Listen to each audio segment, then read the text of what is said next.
In the spring of 1972, baseball immortal Jackie Robinson published what would tragically be his final book, titled I Never Had It Made. It looked back upon the 25 years since he integrated Major League Baseball as the first African American to play America's pastime at its highest level. His point was obvious. As a black man, the decks were always going to be stacked against us and him, and that he could never, no matter how much progress was being made, feel secure that those changes would be permanent. He recognized that the strain of racism in this country is so strong that it could always rear its ugly head again, and once again throw us backwards, not by days, months, years, but decades. I was born in the late spring of 1965, nearly 19 months after President Kennedy's assassination, and less than a year after the Civil Rights Act of '64 was passed,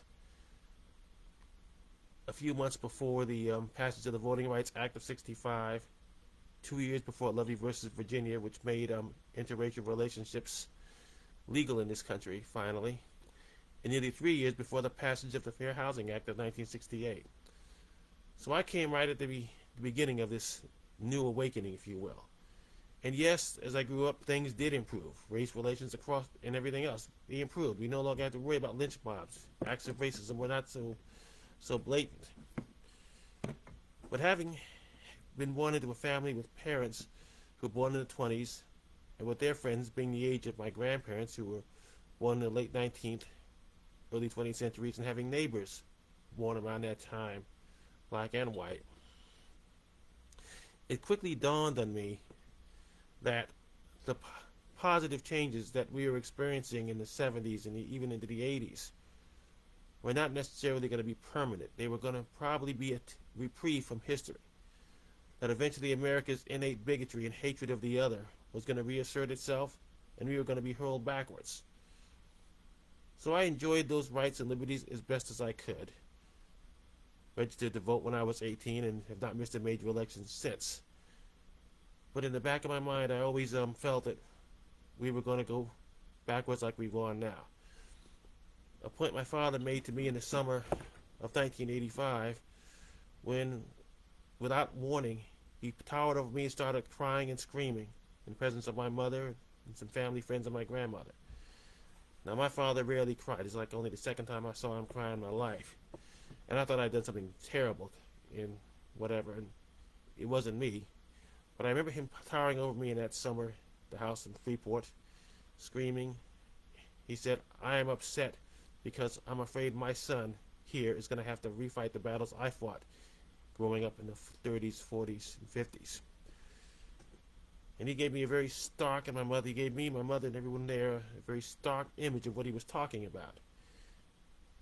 And I was just turned 20 years old, and at that point I braced myself for it.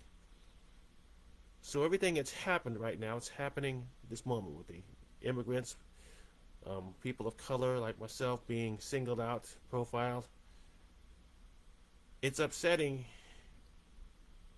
but it's not surprising because I've seen it coming. I was conditioned by those who were born in the late 19th, early 20th centuries and by my parents' generation to be prepared, to recognize that as long as racism exists, we black people will never have it made.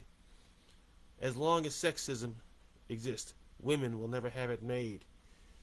As long as religious intolerance exists, those who are not white, male, and Protestant will never have it made. And as long as we adhere to this asinine notion that we can determine who loves who and not, that those who believe in loving for love's sake will never have it made. You see, a lot of folks make the mistake of believing that we are better than this.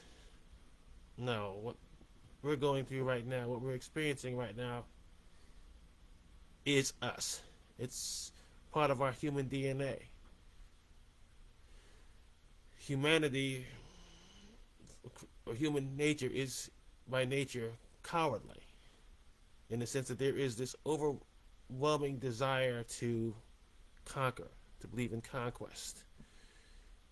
And when you are that predatory, for no real reason, because you don't, for no real reason when you get right down to it, when you are by nature predatory like this, when you seek to demonize, destroy, and hold back or hold down other people, you're not showing strength, you're not showing bravery, you're showing your weakness, you're showing you're afraid. Because no brave person feels the need to lord it over anybody. And cowardice, fear, is a very powerful force in its own right. Because it motivates people to do things that maybe they wouldn't do otherwise if they were not afraid. No strong person, no one secure within him or herself, feels the need to lord it over anybody. They don't feel that they're superior to anybody else. It's just not necessary. You are who you are, you live your life, and you respect other people's lives, the right to live their lives as they see fit.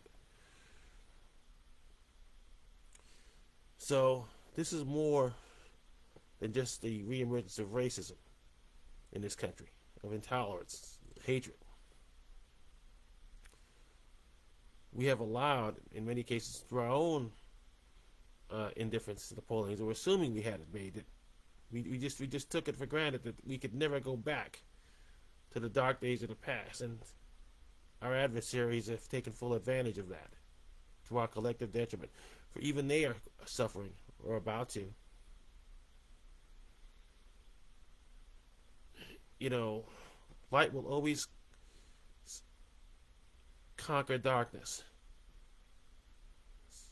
unless those purveyors of darkness, or unless those are believers in the light, surrender to darkness itself. If you allow fear to determine your actions or how you live, you are going to allow darkness to prevail.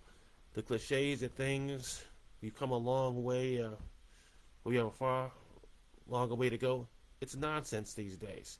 Too many of us are dealing what's happening here as though this is normal. Well, it is normal in the sense that human instinct is coming to the forefront. The dark impulses of our nature have been unleashed because of charlatans like Trump and so forth. But a lot of it has to do with, we think we can fight the same battles that won past wars to win the war we're in now, and it's never worked that way. For the aggressor has a knack of always adjusting better than those they oppress. And so, what do? Now, well, the one thing is to keep on living, to stick to your plans, stick to your ideas. Whatever's going to happen is going to happen. That was a sign of the great resiliency of the people who lived through the years of slavery, segregation, and judgments. A lot of the people who I knew growing up and who influenced me. They didn't like what was happening. They resisted as best they could. But they lived day to day. They went about their business. And that's how we must approach this now. Otherwise, we will simply not make it. The external forces, the pressures will consume us to the point of our destruction. So if you have a trip, stick to your plans. If you want to write a book or do whatever, stick to your plans. Do not allow what's happening now to deter you from being you, from doing your own thing. And pay no attention to naysayers. Do not allow someone else to tell you what your dreams should be or that you should limit them. Do not allow others to tell you to accept less than what you were due, to do menial jobs for menial sake, like too many have done in my case. Be true to yourself. Trust yourself at all times. And leave the naysayers and the purveyors of negativity, who put survival above all else, to their own devices. Pay them no mind. You know, someone told me that something to the effect that survival is the better part of valor. And that's garbage. No. If you're going to survive as a coward, then there's no need to stick around. Or self-preservation is the better part of valor. That was the exact quote this person told me for years. Why I don't have anything to do with it at this point, frankly. Self-preservation is not the better part of valor. that whole idea is ridiculous, because self-preservation at the price of self is suicide. Really, it's a spiritual death that you inflict upon yourself.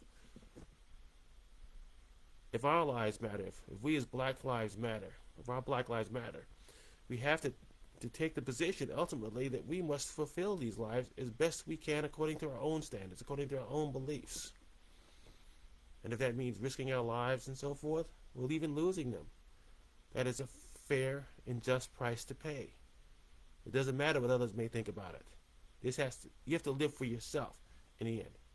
We enter this world alone, and we're going to die alone, no matter who is around us, because nobody can make that journey with us and experience it as we will experience it.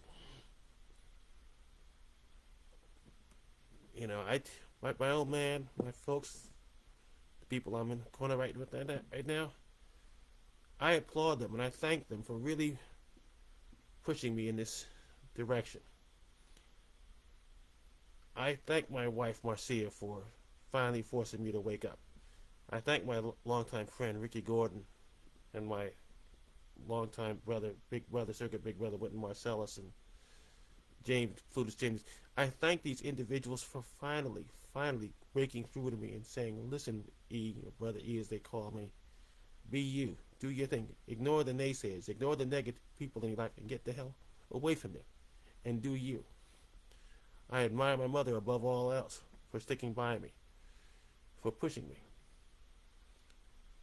You know, you talk about having a great mother. This woman has already lost a child, her oldest child.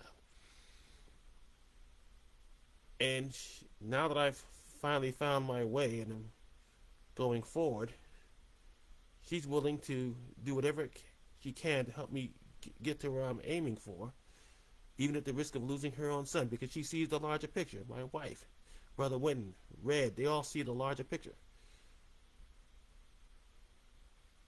That just sticking around is not the issue. Doing your job is the issue. And that means doing your job, fulfilling your life's purpose, regardless of what could happen. Now, of course, this doesn't mean doing this that I have it made. Again, I will never have it made. As a black person in this United States, there will be obstacles. Obstacles that shouldn't be there, of course, but there are obstacles nonetheless. I will always be profiled. I will always be subject to police harassment or police brutality. I get that. I hate the thought of it, but I get it. I know that being outspoken as a black person, I'm a potential of every would-be racist assassin who will blow my head off at the first opportunity because I am outspoken. That's not only true of me, it's true of every person of color, whatever their gender. It's true of every person who is considered an outcast, a minority, who has the courage to speak out and stand up and be counted. That's life. And of course, as long as that is the case, we will never have it made. But by the same token, those who do this, who try to instill this terror and try to oppress, will never have it made either. Because it takes an enormous amount of energy, mental and physical, to hold another person back, to hold them down. And these individuals right now, in the MAGA world, who feel that they are owning us, are putting us Negroes back in our place, are in the end retarding their own progress. They're making it impossible to fulfill their destinies, or their rightful destinies, because they're spending so much energy trying to make us, or prevent us from filling our own. I think it was King, Malcolm, they all said that, racism is a double-edged prison. It imprisons and confines limits the oppressed as well as the oppressor. For any energy you spend, that is spent trying to keep others from living their lives, fulfilling themselves, is less energy and less time you have to fulfill your own destiny, to do your own thing. And that is a universal truth that, unfortunately, may never be realized, not only here but around the world in anyone's lifetimes, but it is the truth nonetheless. So, we will never have it made. Black, white, male, female, we will never have it made as long as racism, sexism, homophobia, religious intolerance, elitism exists. It's just not going to happen. Because every moment we spend thinking about this, reacting to it, let alone perpetuating it, it's energy that can be spent elsewhere. Energy that can be put to more productive uses. And so you just adjust. As I said in the earlier video, as a black person, I'm not worried about us per se. We've been through hell and back. And we will endure this hell, and if anybody survives, it will be us, not those who are trying to reinstitute the racist hell and the racist terrorism. We have lived through it. It's in our DNA to be strong. And strong we will remain, strong we will forever be. Even if we never will have it made. Have a great day, and God bless.